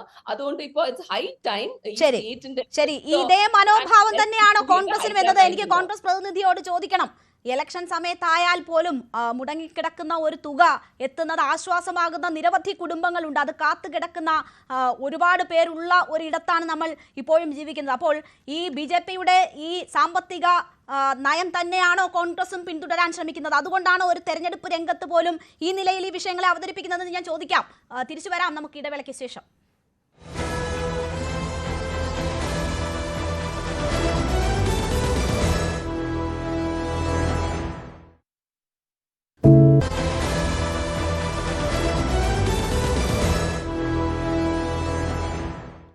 വീണ്ടും ചർച്ചയിലേക്ക്. ശ്രീ നിജേഷ് അരവിന്ദ്, പെൻഷൻ കിട്ടാത്തതിന് നിങ്ങൾ പിച്ചച്ചണ്ടിയുമായി തെരുവിൽ നിർത്തി സമരം ചെയ്യിപ്പിച്ച മറിയക്കുട്ടി ഏറ്റവും ഒടുവിൽ ആശ്വാസം കണ്ടെത്തുന്ന പാർട്ടി BJP ആണ്. അപ്പോൾ ഈ സാമൂഹ്യക്ഷേമ പെൻഷനുകളോട് BJPയുടെ കോൺസെപ്റ്റ് എന്താണെന്നുള്ളത് വിനീത ഹരിഹരൻ ഇവിടെ ഇതിനോടകം വിശദീകരിച്ചു കഴിഞ്ഞു. ഇപ്പോൾ ഇത് തെരഞ്ഞെടുപ്പ് രംഗത്ത് ചർച്ചയാക്കുമ്പോൾ ചുവപ്പിൻ പ്രകാശം എന്ന ലേഖനത്തിൽ MV ഗോവിന്ദൻ പറയുന്നു UDF അധികാരത്തിൽ വന്നാൽ ഈ പെൻഷൻ പദ്ധതി തന്നെ ഒരുപക്ഷെ നിർത്താൻ സാധ്യതയുണ്ട് എന്ന്. ലൈഫ് മിഷൻ പദ്ധതി നിർത്തുമെന്ന് നിയമസഭാ തെരഞ്ഞെടുപ്പിന് മുൻപ് MM ഹസൻ പറഞ്ഞത് നമുക്ക് മുന്നിലുണ്ട്. അപ്പോൾ ഏറ്റവും സാധാരണക്കാർക്ക് സഹായമാകുന്ന പദ്ധതികൾ അതിന്റെ കടക്കൽ കത്തിവെക്കാൻ UDF ശ്രമിക്കുന്നു, അല്ലെങ്കിൽ അതിനോട് താല്പര്യമില്ലാത്തവരായി UDF മാറുന്നു എന്നൊരു പ്രതീതി ജനങ്ങളിൽ ഉണ്ടാകും. ഒരു കളവ് 100 ആവർത്തി പറഞ്ഞ് ആ കളവിനെ സത്യമാക്കി മാറ്റുന്ന തന്ത്രം, ആ തന്ത്രത്തിൽ ദയവ് ചെയ്ത് അവതാരിക വീണു പോകരുത് എന്ന അഭ്യർത്ഥനയാണ് എനിക്കുള്ളത്. നിങ്ങൾ തന്നെ നേരത്തെ പറഞ്ഞു 1980-ലാണ് കേരളത്തിൽ ക്ഷേമ പെൻഷൻ തുടങ്ങിയത്. അത് CPM-ന്റെ പ്രതി ആവർത്തിച്ചു. R. ശങ്കർ ഗവൺമെന്റ് ആണ് കേരളത്തിൽ ക്ഷേമ പെൻഷൻ ആദ്യമായി കൊണ്ടുവന്നത്. നിങ്ങൾക്ക് നോക്കാം, പറയാം, 80 അല്ല, അത് ആദ്യത്തെ കോൺഗ്രസ് ഗവൺമെന്റ് ആണ് സാമൂഹ്യ പെൻഷൻ കൊണ്ടുവന്നത്. അത് ദയവ് ചെയ്ത് കളവ് ആവർത്തിക്കരുത്. ഒന്ന്. രണ്ടാമത്തത് 18 മാസം പറഞ്ഞ് വലിയ ഒലിപ്പിച്ചു കൊണ്ടുവന്ന 18 മാസം അല്ല. നിങ്ങൾ പരിശോധിക്കേ. ഞാനിവിടെ പറയുന്നു, R. ശങ്കർ ഗവൺമെന്റ് ആണ് കേരളത്തിൽ ആദ്യമായി ക്ഷേമ പെൻഷൻ ഇൻട്രൊഡ്യൂസ് ചെയ്തത്. തെറ്റുണ്ടെങ്കിൽ തിരുത്ത്. ഞാനിവിടെ ഒന്ന് പരസ്യമായിട്ട് മാപ്പ് പറയാം. നിങ്ങൾ വെറുതെ ഇല്ലാത്ത കാര്യം ആവർത്തിച്ച് പറഞ്ഞ് കളവിന് പറഞ്ഞ് എന്ത് ചെയ്യരുത്. രണ്ടാമത്തെ കാര്യം, ഈ പെൻഷൻ അല്ല, നിങ്ങൾ നോക്ക്. ഞാനിവിടെ പറയുന്നു, ആദ്യത്തെ കോൺഗ്രസ് ഗവൺമെന്റ് R. ശങ്കർ മുഖ്യമന്ത്രിയും ധനകാര്യമന്ത്രിയുമായ ആ ഗവൺമെന്റ് ആണ് ആദ്യത്തെ പെൻഷൻ കൊണ്ടുവന്നത്. നിങ്ങൾക്ക് പരിശോധിക്കും, ഇപ്പൊ തന്നെ പരിശോധിക്കാനുള്ള ഡിവൈസസ് ഉണ്ടല്ലോ കയ്യിൽ. അപ്പോ ആ കളവിനെ ആവർത്തിക്കരുത്. ഇനി വേണമെങ്കിൽ നമുക്ക് സാമ്പത്തിക വിദഗ്ധ മേരി ജോർജിനോട് ചോദിക്കാം. ഇനി രണ്ടാമത്തെ കാര്യം, ആ 18 മാസത്തിന് തീർന്നല്ലോ അല്ലെ. ഈ തോമസ് ഐസക് ഗവൺമെന്റ് ആദ്യത്തിൽ വന്ന വൈറ്റ് പേപ്പർ സാമ്പത്തിക കാര്യത്തിൽ ഇറക്കിയ, ഉമ്മൻചാണ്ടി ഗവൺമെന്റിന്റെ എല്ലാ സാമ്പത്തിക കാര്യങ്ങളും ഉൾപ്പെടുത്തി ഇറക്കിയ വൈറ്റ് പേപ്പറിനകത്ത് അങ്ങനെ ഒരു കുടിശ്ശിക 18 മാസത്തെ പറ്റി പറഞ്ഞിട്ടില്ല. പക്ഷേ ഈ കളവ് ആവർത്തിച്ചുകൊണ്ടേയിരിക്കും. ഇനി നിലമ്പൂരിൽ അടുത്ത 12 ദിവസം കേൾക്കാൻ പോകുന്നത് 18 മാസമാണ്. ആ 18 മാസത്തെ കളവ് അത് വെച്ചുകൊണ്ട് നേരത്തെ നിങ്ങൾ പറഞ്ഞ വാക്ക് കടമെടുത്ത് പറഞ്ഞാൽ പൊലിപ്പിച്ച് കാണിക്കാം. ഈ പെൻഷനേഴ്സിനെ പൊലിപ്പിച്ച് കാണിക്കും. പിന്നെ അടുത്തത്, ഇപ്പൊ ഞങ്ങൾ നേരത്തെ മാധ്യമങ്ങളെ പറ്റി പറഞ്ഞു, ഞാൻ ഇവിടെ ആവർത്തിക്കുന്നില്ല. എങ്കിൽ പോലും കോവിഡ് കാലത്തിന്റെ കരുതലിനെ പറ്റിയും നന്മയെ പറ്റിയും പറഞ്ഞു. ഞാൻ മറ്റു വിഷയത്തിലേക്ക് പോയത് കൊണ്ടാ. എന്റെ രേണുക കേരളം കണ്ട ഏറ്റവും വലിയ അഴിമതിയായിരുന്നു 500 രൂപയ്ക്ക് കിട്ടേണ്ട കിറ്റ് 2000 രൂപയ്ക്ക് വാങ്ങിയത്, 8 രൂപയുടെ ഗ്ലൗസ് 78 രൂപയ്ക്ക് വാങ്ങിയത്, പാരസെറ്റാമോളിൽ പോലും അഴിമതി നടത്തി കോടിക്കണക്കിന് രൂപയുടെ അഴിമതി നടത്തിയതിന്റെ കഥകളാണ് കോവിഡിന് ശേഷം പുറത്തു വന്നത് മുഴുവൻ. അതുകൊണ്ട് ചേർത്ത് പിടിച്ചല്ല, ഒരു മറയുണ്ടാക്കി പേടിപ്പിച്ച് ആളുകളെ പറ്റിച്ചതിന്റെ കഥയാണ് കോവിഡ് കാലത്ത് പറയാനുള്ളത്. ആ കഥ ഇന്ന് നാട്ടിൽ പാട്ടാണ്, നാട്ടിൽ പ്രചരണമാണ്. കോവിഡ് കാലത്ത് ജനങ്ങളെ പറ്റിച്ചിട്ടുണ്ട് എന്ന കാര്യത്തിൽ യാതൊരു സംശയവുമില്ല. അത് വല്ലാത്തൊരു കരുതലാക്കി. പക്ഷികൾക്ക് വെള്ളം കൊടുക്കാനും നായകൾക്ക് ഭക്ഷണം കൊടുക്കാനൊക്കെ പറഞ്ഞ ഒരു കാലം ഉണ്ടായിരുന്നു. അതിന് ശേഷം അത് കണ്ടിട്ടില്ല. അങ്ങനെയാണെങ്കിൽ 2500-ലേക്ക് എത്തിക്കുമായിരുന്നു. പ്രകടന പത്രികയിൽ പറഞ്ഞ ആശാ വർക്കർമാരെ 700, അത് പറഞ്ഞതിനാണ്. അവരെ പറയാത്ത തെറിയൊന്നുമില്ല. കേരളത്തിൽ 150 ദിവസമായി സമരം ചെയ്യുന്ന ആശാ വർക്കർമാർ 700 രൂപ ചോദിച്ചതിന് അവരെ പറയാത്ത തെറിയില്ല. ഈ പ്രകടന പത്രികയിലെ 45-ാം ഷെഡ്യൂളിനകത്താ എഴുതി വെച്ചത്, ഞങ്ങൾ അംഗനവാടി വർക്കർമാർക്കും ആശാ വർക്കർമാർക്കും 700 രൂപ കൊടുക്കും. ഇപ്പൊ പറയുന്നവര് തൊഴിലാളികളെ അല്ല, ആ കൂട്ടത്തിലാണ് പറഞ്ഞത്. ആ കൂട്ടത്തിലാണ് BJP പ്രതി പറഞ്ഞ കാര്യം. അവരുടെ അവകാശവാദം എന്താ? അവകാശവാദം DBT ഞങ്ങളാണ് കൊണ്ടുവന്നത്. എന്റെ BJP പ്രതി, നിങ്ങൾ ഈ നരേന്ദ്രമോദി ഗവൺമെന്റ് ഒരു ചുക്കും കൂടെ കൊണ്ടുവന്നിട്ടില്ല. എനിക്കൊരു അവസരം തരണം. കുറവാണ് എന്നതാണ് ചൂണ്ടിക്കാട്ടുന്നത്. അദ്ദേഹം നിർത്തുവോ? നിർത്തി പറ.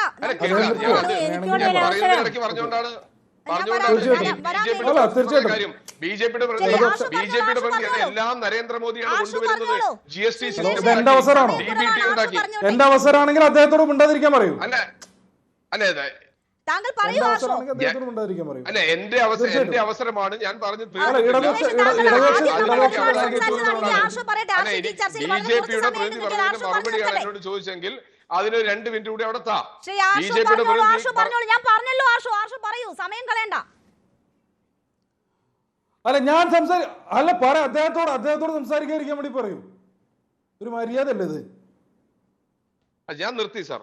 ഇടതുപക്ഷ ജനാധിപത്യ മുന്നണി ഗവൺമെന്റിനെ സംബന്ധിച്ച് 2021 നിയമസഭാ തെരഞ്ഞെടുപ്പിൽ 2500 രൂപയാക്കി ക്ഷേമ പെൻഷനുകൾ വർദ്ധിപ്പിക്കുമെന്ന് പറഞ്ഞിട്ടുണ്ടെങ്കിൽ അത് വർദ്ധിപ്പിക്കും എന്നുള്ളതിനകത്ത് ഒരു തർക്കവും വേണ്ട.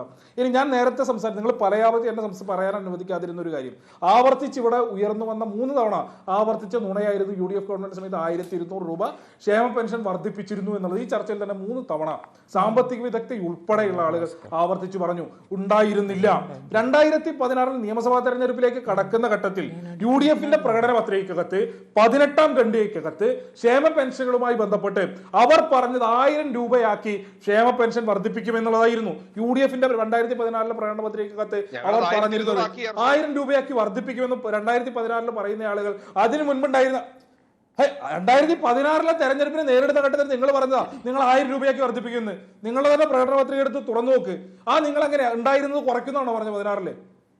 അപ്പോ 1200 വർദ്ധിപ്പിച്ചിരുന്നു എന്നുള്ളത് പച്ചക്കള്ളം. അത് ആവർത്തിക്കേണ്ടതില്ല എന്നുള്ളതാണ് വളരെ വളരെ പിന്നീട് നിങ്ങൾ ഏകീകരിച്ച് 1000 ആക്കുകയും ചെയ്തു. അതായത് നിങ്ങളുടെ സാർ 2016 നിങ്ങളുടെ UDF-ന്റെ തെരഞ്ഞെടുപ്പ് പ്രകടന പത്രിക ഗണ്ണിക 18 ക്ഷേമ പെൻഷൻ 1000 രൂപയാക്കി വർദ്ധിപ്പിക്കും എന്ന് നിങ്ങൾ പ്രകടന പത്രികക്കകത്ത് പറഞ്ഞിരുന്നോ? ആ പ്രകടന പത്രിക എല്ലാ പെൻഷനും അപ്പോഴും അല്ലാത്ത പെൻഷനുണ്ട്. ശരി ശരി, ആ പെൻഷനൊക്കെ പിന്നീട് ഏകീകരിച്ചതാണല്ലോ. പല തുകകളായിരുന്നു പല സ്കീമുകൾക്ക്. ഞാൻ അതിൽ തർക്കത്തിലേക്ക് പോകാൻ ഇനി സമയമില്ലാത്തതുകൊണ്ടാണ്. ശ്രീമതി മേരി ജോർജ്, താങ്കൾക്ക് പറഞ്ഞ് അവസാനിപ്പിക്കാം. താങ്കൾ കൈ ഉയർത്തുന്നുണ്ടായിരുന്നു. ശ്രീമതി മേരി ജോർജ് പറഞ്ഞ് അവസാനിപ്പിക്കാം. നിങ്ങളാ നുണ അങ്ങനെ സ്ഥാപിച്ചു വെച്ചിട്ട് പോലെ, നിങ്ങൾ ആ നുണ അങ്ങനെ പതിപ്പിച്ചു വെച്ചിട്ട് പോലെ.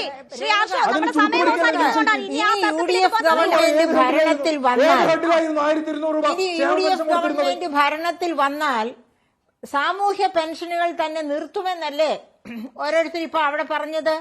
ഒന്ന് ആലോചിച്ചു നോക്കൂ.